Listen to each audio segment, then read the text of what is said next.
আলো দেবে। সেজন্য আমার ভাই, বেশি বেশি মৃত্যুকে স্মরণ করা চাই। মৃত্যুর স্মরণ আরো আসবে কিভাবে জানেন? সেটা হলো মৃত ব্যক্তিকে গোসল করানোর মাধ্যমে। আমরা তো এখন ভাই এমন হয়ে গেছি, কত লক্ষ লক্ষ টাকার কাজ করি, কত মানবিকতার কাজ করি, কিন্তু মা বাবাকে গোসল দেওয়ার ক্ষেত্রে এই কাজটা করি না। মানবতার কত কাজ আমরা করি, কত মানুষকে সহযোগিতা করি, মসজিদ মাদ্রাসায় করি, এটি অসহায়, কিন্তু শেষ বিদায়টা মা বাবাকে, তারা যুবক নৌজওয়ান আর একটা লোককে ভাড়া করে এনে নিজের মা বাবাকে গোসল করে কেন ভাই? এই জিনিসটা কি নিজের জীবনের শেষ গোসলটা মা বাবাকে দিতে পারি না আমি? এটা দ্বারাও তো বোঝার একটা আমাদের একরত হাসিল হয় যে মা বাবা ওরা একটা দিন জীবিত ছিল, কথা বলতো, নড়াচড়া ওদের ছিল, আজকে তো এই নীরব দেহ নিয়ে পড়ে আছি। আমি তো মা বাবার চেহারাকে দলে দলে, বাবার চেহারাকে দলে দলে গোসল করাচ্ছি। এই কন্যাকে পারে না মাকে গোসল করানোর জন্য, এটাও তো মৃত্যুর স্মরণ করার একটা কারণ হতে পারে। রাসূল সাল্লাল্লাহু আলাইহি ওয়াসাল্লাম বলেন, মান গাসসালা মাইতান, যদি কোনো ব্যক্তি কোনো মাইয়িতকে গোসল করায়, ফাকাতামা আলাইহি, এবং গোসল করানোর পরে তার যদি কোনো দোষ ত্রুটি থাকে তাকে গোপন রাখে, গফিরা লাহু 40 মাররা, 40 বার, রাসূল বলেছেন 40 বার তাকে আল্লাহ সুবহানাহু ওয়া তাআলা ক্ষমা করে। এই কারণে আমার ভাই, হযরতে রাসূল সাল্লাল্লাহু আলাইহি ওয়াসাল্লাম বলেন, ইয়া আলী সালাসুন লা তুআখিরহা, তিনটা জিনিস এমন আছে, তিনটা জিনিসের ব্যাপারে তুমি বিলম্ব করো না, বিলম্ব করবো না। শিক্ষা এই হাদিস থেকে 1 নম্বর হলো ইজা আসসালাত ইজা আলাত, আলী নামাজের যখন সময় হয়ে যাবে আলী, তখন বিলম্ব করবে না, নামাজটা পড়ে নিবা আলী। 2 নম্বর আল জানাজাতু ইজা হাদারাত, আলী রে জানাজার নামাজ যখন উপস্থিত হয়ে যায়, জানাজাটা পড়ে কাফন দাফন সম্পন্ন করে তাকে কবর দিয়ে আর রাখো না দুনিয়া।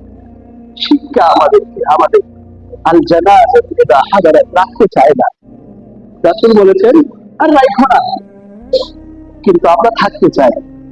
রাসূল বলেছেন প্রাণ যখন শেষ হয়ে বের হয়ে যাবে, রাসূল বলেছেন আল জানাজাতু ইজা হাদারাত, প্রাণ বায়ু যখন বের হয়ে যাবে, রাসূল বলেছেন আলী রে আর দেরি করো না, আর দরকার নাই এই দুনিয়াতে থাকা, দরকার আছে থাকা কি করবে, আর দরকার নেই।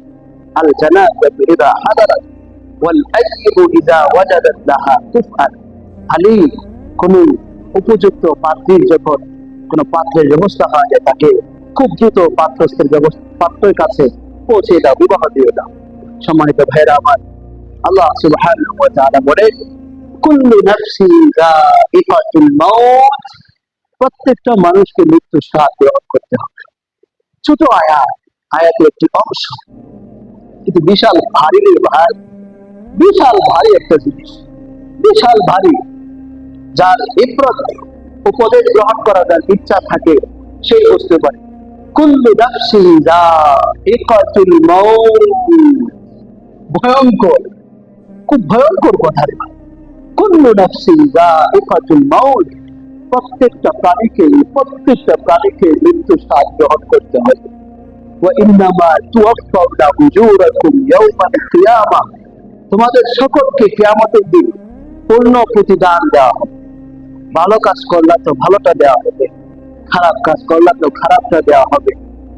ফাআম্মা মান উতিয়া কিতাবাহু বিশিমালিহি, যার বাম হাতে আমলনামা দেওয়া হবে, ফায়াকুলু ইয়া লাইতানি লাম উতা কিতাবিয়া, যদি আমলনামা নাই দেওয়া হতো কতই না ভালো। যার বাম হাতে আমলনামা দেওয়া হবে সে বলবে, যদি আমার আমলনামা নাই দেওয়া হতো কতই না ভালো হতো। ওয়ালাম আদরি মা হিসাবিয়া, আমার হিসাব যে কি হবে এটা যদি নাই জানতাম কতই না ভালো হতো।